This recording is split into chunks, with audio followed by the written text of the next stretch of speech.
Death often brings clarity, and in Hollywood, it sometimes reveals the hidden chapters of a star's life.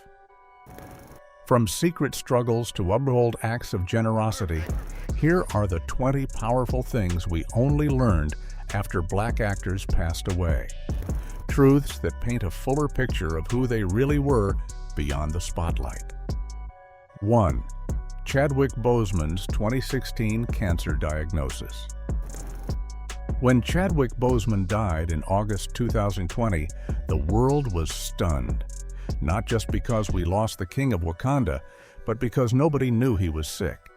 The man who brought T'Challa to life had been battling colon cancer for 4 whole years, and he kept it completely private. Think about that for a second. While millions of people were watching him flex those superhero muscles on screen, he was going through chemotherapy and radiation treatments between takes. The crazy part? Some of his best work happened during this time.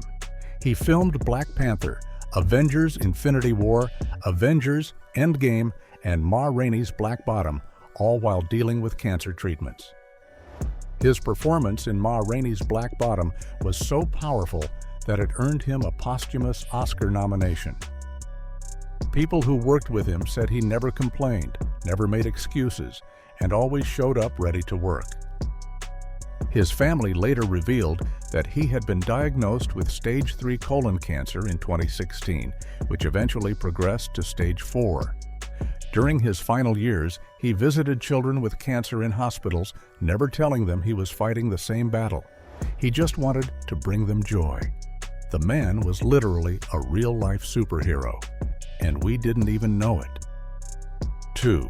Cicely Tyson rejected roles that didn't uplift Black women. Cicely Tyson was picky about her roles, and boy, are we glad she was.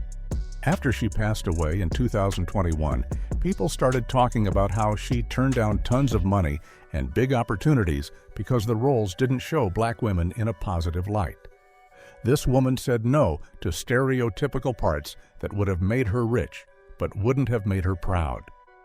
She once turned down a role in Sounder initially because she thought it might perpetuate negative stereotypes, but after reading the script more carefully, she realized it was actually a beautiful story about a strong Black family. That role earned her an Oscar nomination.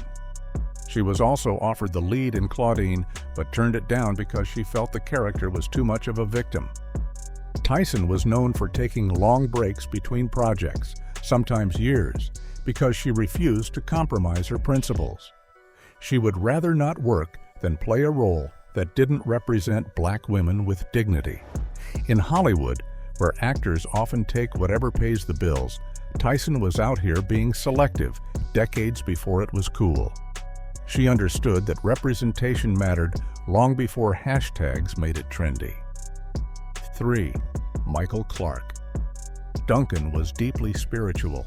Big Mike, as his friends called him, was this gentle giant who could scare you on screen, but was apparently one of the sweetest people you would ever meet in real life. After he died in 2012, his co-stars and friends started sharing stories about how spiritual and humble he was. This 6'5" former bodyguard who looked like he could bench press a car spent his free time reading the Bible and praying. People who worked with him on the Green Mile said he would pray before difficult scenes and often led prayer circles on set. He was raised by his single mother in Chicago and never forgot where he came from. Even after becoming famous, he would send money back home and help out anyone who needed it. His Green Mile co-star Tom Hanks said Duncan was exactly the opposite of the intimidating characters he played. He was soft-spoken, kind, and always looking out for others. Duncan also had this thing where he would thank God for every opportunity, no matter how small. He never took his success for granted and always credited his faith for getting him through tough times. The man who played some of the most intimidating characters in Hollywood was apparently giving out hugs and words of encouragement to everyone on set. Whitney Houston was supporting many families financially. Whitney Houston's finances were a mess when she died, and part of the reason was heartbreaking. It turns out she was basically running a one-woman welfare program for her extended family and friends. After her death, people discovered she had been sending money to relatives, paying for their kids' school, covering medical bills, and helping with mortgages for years. Her cousin Dionne Warwick later talked about how Whitney felt responsible for taking care of everyone. If someone in the family needed help, Whitney would write a check. If a friend was struggling, Whitney would step in. Her generosity was legendary, but it also meant she had a hard time saying no to people who kept asking for money. The sad part is that some people took advantage of her kindness. She was supporting people who weren't even working, paying for luxury lifestyles for relatives who got comfortable living off her success. Her mother, Cissy Houston, later said that Whitney felt guilty about her success and thought she owed it to everyone to share it. This beautiful, generous heart ended up being part of what drained her financially and emotionally. Jonette Dubois wrote the Movin' On Up theme song. Wait, what? Willona wrote Movin' On Up?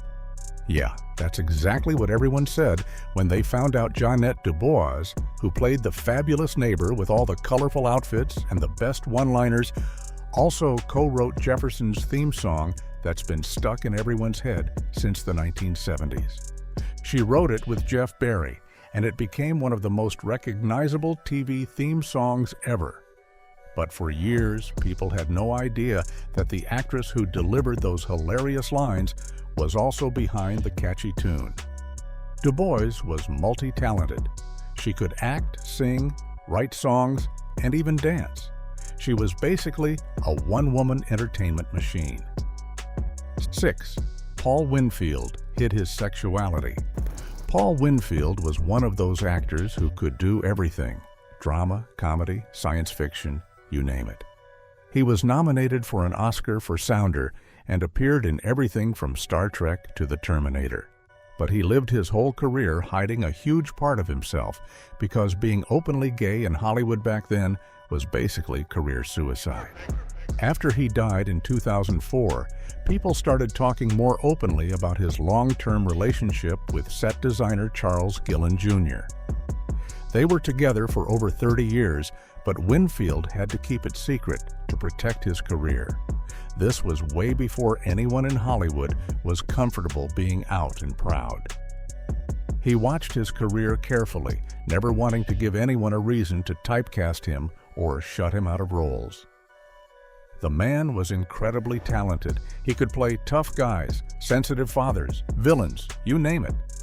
But he had to live this double life where he couldn't be himself publicly. His friends knew, his partner knew, but the world didn't. It's sad to think about how much energy he had to spend hiding instead of just living freely. He deserved to be celebrated for who he was, not just what he pretended to be. 7. Bernie Mac lived in pain for years. Bernie Mac was the king of keeping it real, except when it came to his own health. The man who made us laugh until our sides hurt was dealing with sarcoidosis, a disease that causes inflammation in different parts of the body. He kept this struggle private for years while continuing to perform stand-up, film movies, and star in The Bernie Mac Show. Sarcoidosis can affect your lungs, skin, eyes, and other organs. For Bernie, it mainly affected his lungs, making it hard to breathe sometimes. But he kept working, kept making people laugh, and never used his illness as an excuse. His wife, Rhonda, later said that some days he could barely get out of bed, but he would still go to work and give 100%. The disease eventually contributed to his death in 2008. People were shocked because Bernie always seemed so full of energy and life. He was the guy who could work a room, make anyone laugh, and had this larger-than-life personality. Nobody knew he was fighting this battle behind the scenes. He probably felt like he had to be strong for everyone else. But man, he deserved to take care of himself too. 8. Natalie Desselle-Reid was underappreciated in her lifetime. Natalie Desselle-Reid was hilarious in BAPS alongside Halle Berry, but for some reason, she never got the recognition she deserved while she was alive. After she died in 2020, people started rewatching her movies and realizing how funny and talented she was. Social media blew up with people saying she should have been a bigger star. Her character Mickey in BAPS was over the top and ridiculous, but Desselle Reed played it perfectly. She had this natural comedic timing that made even the silliest scenes work. She was also great in How to Be a Player and the TV show Eve, but Hollywood didn't seem to know what to do with her talent. After her death, fans organized campaigns to get her more recognition. They started hashtags, shared clips of her best moments, and basically gave her the flowers she should have gotten while she was here. It's beautiful, but also heartbreaking that it took her passing for people to really celebrate her work. She was out here being funny and talented the whole time, just waiting for the world to catch up. 9. Gregory Hines was an advocate for black dancers. Gregory Hines could tap dance like nobody's business, but after he died in 2003, people found out he was doing way more than just entertaining audiences. He was quietly working behind the scenes to make sure other black dancers and choreographers got opportunities in an industry that often overlooked them. Hines used his influence to recommend black dancers for jobs, pushed for diverse casting and dance productions, and mentored young performers. He knew that talent wasn't the problem, opportunity was. So he made it his mission to open doors for others. He would call casting directors, put in good words for dancers, and sometimes even helped fund projects that featured black performers. He also worked to preserve the history of black dance, making sure that legends like the Nicholas brothers and other pioneers got the recognition they deserved. Hines understood that dance was more than just entertainment. It was culture, and he wanted to make sure black contributions to that culture were celebrated and continued. 10. Eartha Kitt was blacklisted for speaking truth. Eartha Kitt was fierce, fabulous, and apparently fearless, but speaking her mind at a White House luncheon in 1968 basically destroyed her career for years. She was invited to a luncheon by Lady Bird Johnson to discuss crime and poverty. When asked about youth crime, Kitt said that kids were rebelling because they were being sent to fight in Vietnam, and they didn't want to die for a cause they didn't believe in. Her comments made headlines, and suddenly work dried up. She was blacklisted from television, movies, and even nightclubs in America. The FBI had been keeping files on her for years, and after her White House comments, she became persona non grata in Hollywood. She had to leave the country and perform in Europe and Asia to make a living. For over a decade, one of the most talented performers in America couldn't get work in her own country because she told the truth about an unpopular war. She finally made a comeback in the late 1970s and eventually became known to a new generation as Catwoman. But she lost years of her career for speaking her conscience. Kitt was ahead of her time, and America wasn't ready for her truth. 11. James Avery considered Uncle Phil his greatest role. When James Avery died in 2013, Will Smith and the rest of the Fresh Prince family were devastated, but so were millions of fans who saw Uncle Phil as the father figure they wished they had. What many people didn't know was that Avery himself considered this his most important role, not just in his career, but in his life. Avery was a classically trained actor who could do Shakespeare, voice work, and comedy. He was the voice of the Shredder in Teenage Mutant Ninja Turtles and had appeared in tons of TV shows and movies. But he always said that playing Philip Banks was his greatest achievement because he got to show the world what a loving, successful black father looked like. The man took his role seriously. He studied real families, talked to fathers about their experiences, and made sure Uncle Phil wasn't just a stereotype of the strict dad. He wanted to show a black man who was educated, successful, and still connected to his roots. Avery knew that kids who didn't have father figures at home were watching, and he wanted them to see what was possible. Behind the scenes, Avery was like a real uncle to the young cast members. He would give them advice about life, help them with their lines, and make sure they stayed grounded despite their fame. Alfonso Ribeiro said Avery was the heart of the show, the one who kept everyone focused on what they were really doing, not just making people laugh, but showing positive images of Black family life. 12. Whitman Mayo was a college professor. This one blew people's minds.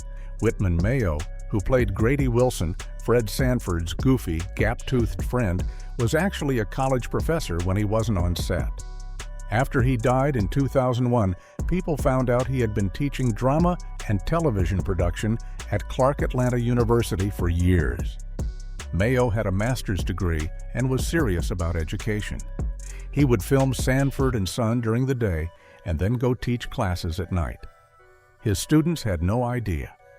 Their professor was making people laugh on one of the most popular shows on TV. He kept his two worlds pretty separate because he wanted to be taken seriously as an educator. The funny thing is, Mayo almost didn't take the Grady role because he was worried it might hurt his reputation as a serious actor and teacher. But he realized he could use the platform to help other Black actors and students. He would bring his TV experience into the classroom and help students understand how the entertainment industry really worked. Mayo was also big on community theater. He would direct plays, help young actors get started, and always encouraged his students to stay in school even if they wanted to pursue acting. He knew that having an education gave you options and credibility in Hollywood. The man was basically living a double life, comedy star by day, college professor by night. 13. Esther Rolle fought against stereotypes on Good Times. Esther Rolle was not playing when it came to how Black families were portrayed on television. After she died in 1998, people started talking more about how hard she fought with the producers of Good Times to keep the Evans family realistic and dignified. She was constantly battling to make sure the show didn't turn into a cartoon. The biggest fight was over JJ's character. Rolle hated how Jimmy Walker's character was becoming this buffoonish figure who was all about jokes and dynamite. She felt like it was making Black kids look stupid, and she wasn't having it. She would argue with writers, producers, and network executives about storylines that she thought were harmful. Rolle actually quit the show for a whole season because she was so frustrated with the direction it was taking. She felt like they were focusing too much on JJ's antics and not enough on the family's struggles and triumphs. When she came back, she made sure her character had more depth and that the family dealt with real issues like unemployment, education, and community problems. 14. John Witherspoon was a quiet family man. John Witherspoon was loud, crazy, and hilarious in every movie and TV show he was in. But after he died in 2019, people were surprised to learn that in real life, he was this quiet, thoughtful family man who gave amazing advice to younger comedians and actors. Witherspoon had been married to the same woman, Angela, for decades, and they had 2 kids together. He was also a stepfather and took that role seriously. While his characters were always yelling and getting into trouble, the real John was calm, patient, and really wise about life and the entertainment business. Younger comedians like Kevin Hart and others would seek him out for advice. He would tell them about the importance of staying humble, taking care of their families, and not letting fame change who they were. He was also really generous with his time and money. He would help out struggling comedians, give people rides when they needed them, and was always willing to share opportunities.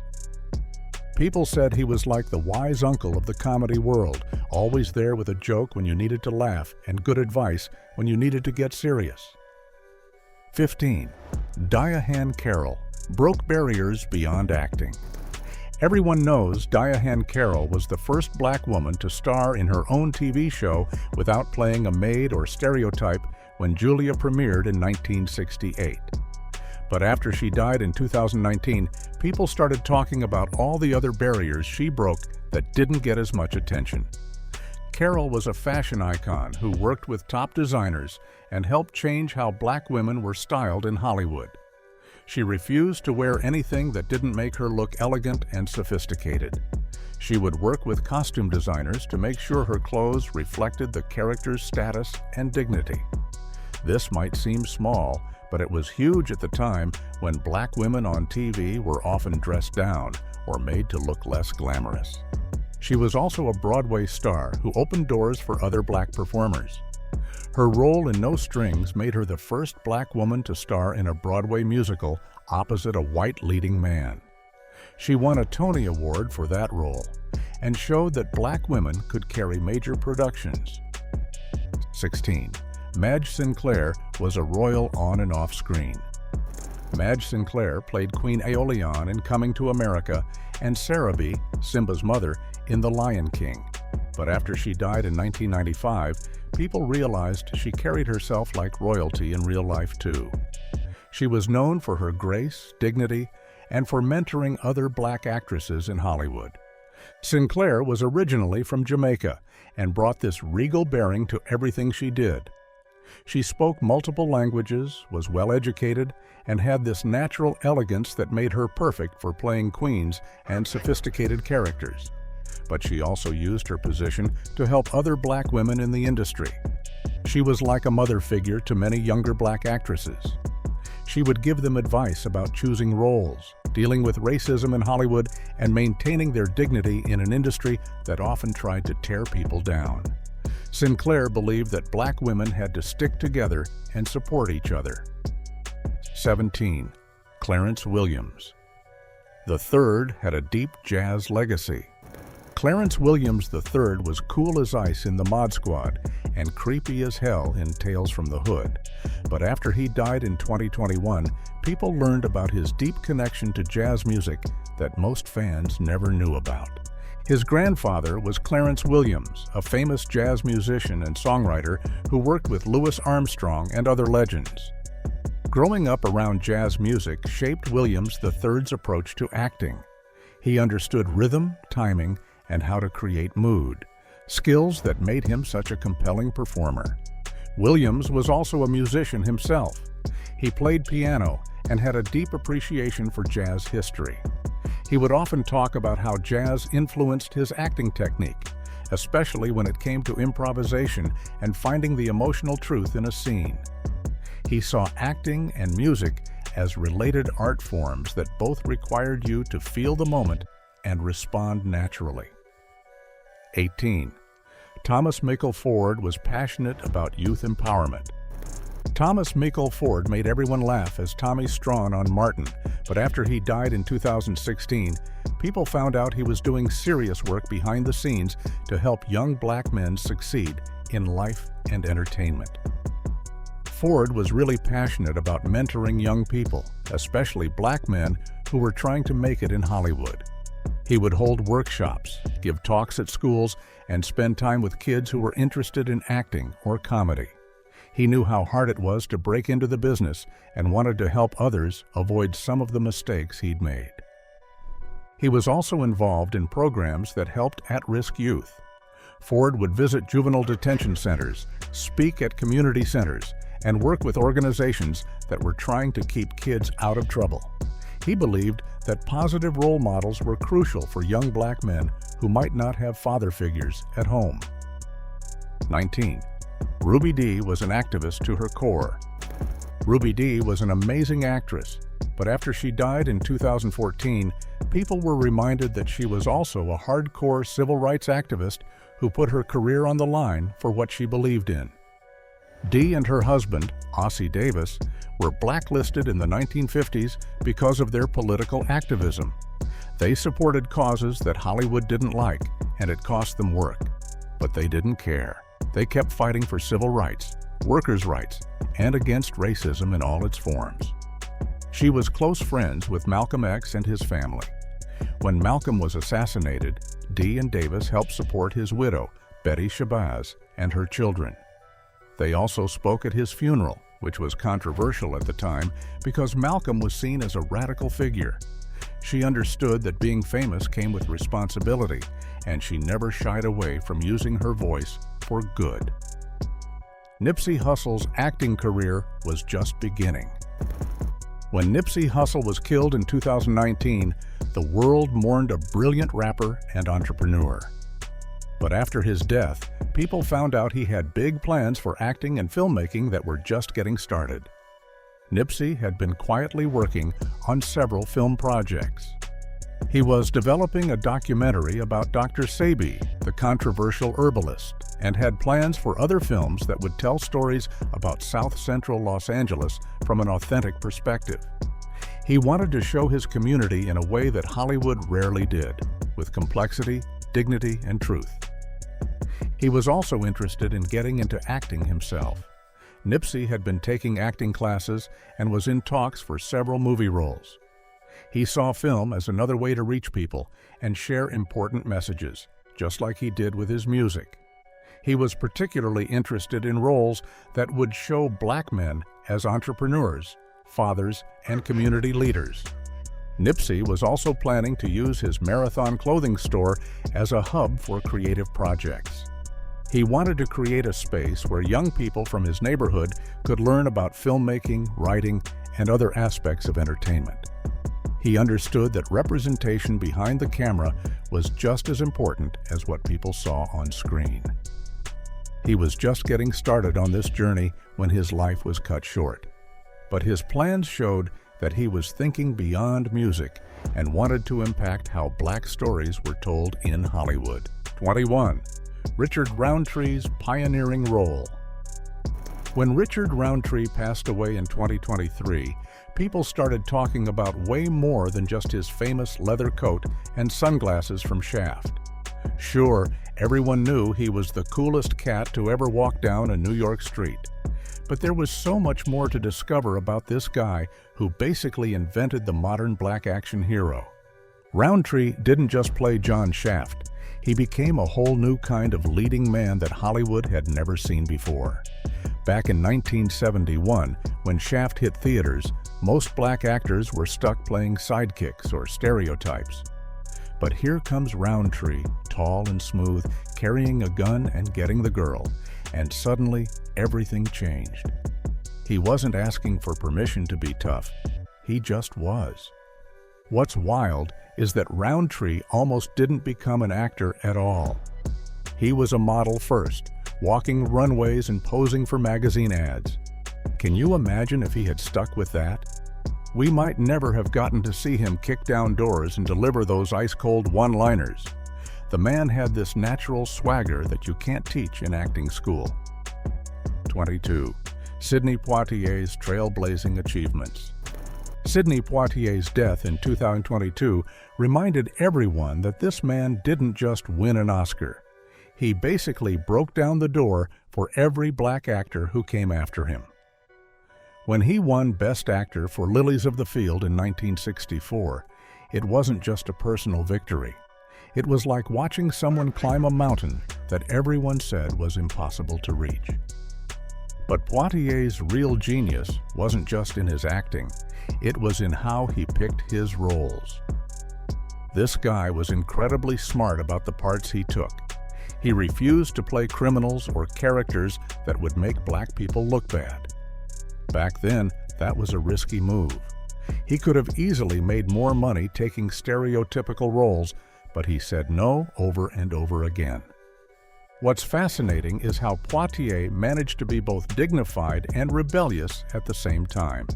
In movies like Guess Who's Coming to Dinner and In the Heat of the Night, he played characters who were polite and well-educated, but they still challenged white people's assumptions. He had this way of being respectful while also not backing down from anyone. People also discovered after his death that Poitier was a pretty good director too. He directed movies like Buck and the Preacher and A Piece of the Action, showing that he could work behind the camera just as well as in front of it. The man wasn't just breaking barriers as an actor. He was grabbing the whole filmmaking process and making it his own. Helen Mason's cultural contributions. Helen Mason might not be a household name like some other actors, but when she died, people in the theater world knew they had lost someone really special. She founded the Black Theater Troupe, which sounds simple enough, But what she actually did was create a space where black actors could tell their own stories without having to worry about what white audiences might think. Mason understood something important, that black theater needed its own voice, its own style, its own way of doing things. She wasn't trying to copy what white theater companies were doing. Instead, she was saying, we've got our own stories to tell, and we're going to tell them our way. The Black Theater Troupe became this amazing training ground for actors who went on to have big careers. Mason had this gift for spotting talent and helping people develop their skills. She was like a theater mom who pushed everyone to be their best while also making sure they stayed connected to their roots. 24. Moses Gunn was a Shakespearean powerhouse. Moses Gunn died in 1993, but it took years for people to really understand how incredible he was on stage. Most folks remembered him from Roots, where he played Kintanga, or from Shaft, where he played the villain Bumpy Jonas. But the theater world knew something that TV and movie audiences didn't. This guy could do Shakespeare like nobody's business. Gunn had this amazing voice that could fill up a whole theater without him even trying. When he performed Shakespeare, he didn't just recite the lines, he made them sound like they were coming from someone who actually lived back then. He could make all those fancy old words sound natural and real, which is incredibly hard to do. What's really cool is that Gunn proved black actors could handle the most challenging roles in all of theater.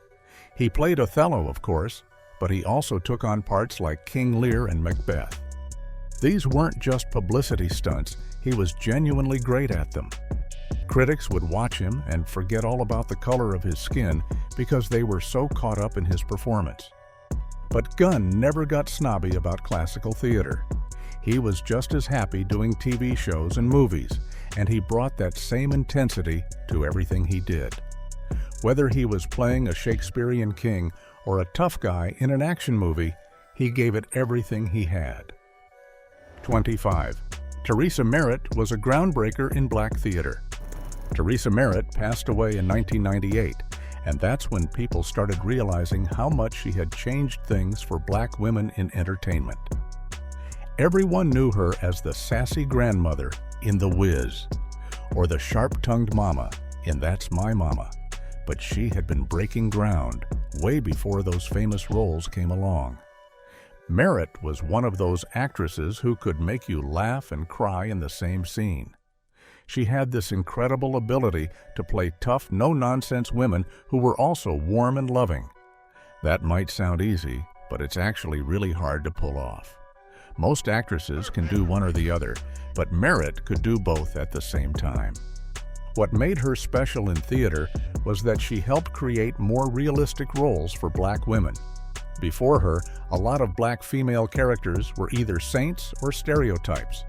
But Merritt played women who were complicated. They could be mean sometimes, funny sometimes, sad sometimes, just like real people. She showed that black women on stage could be fully human instead of just symbols. Their stories didn't end with their final scenes. If any of these revelations touched you, let us know in the comments. And don't forget to like, share, and subscribe for more untold stories from the stars.